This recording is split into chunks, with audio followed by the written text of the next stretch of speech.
Izinkan saya berdiri di depan Bapak Ibu sekalian dalam rangka untuk melestarikan dan mengkampanyekan terkait dengan ekosistem hutan dan kekayaan yang dimiliki di dalam hutan ini.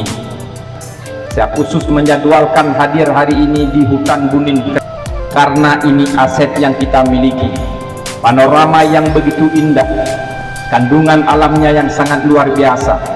Keaslian hutannya tidak dimiliki oleh negara dan daerah lain.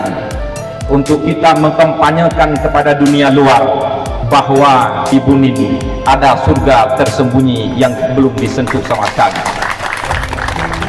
Saya aktivis Yayasan HK, aktivis lingkungan, Mapala, para tokoh masyarakat, adik-adik sekalian, seluruh masyarakat, teman-teman KPA, teman-teman tim pemenangan dan Partai Aceh. Terima kasih atas sambutan yang sangat luar biasa.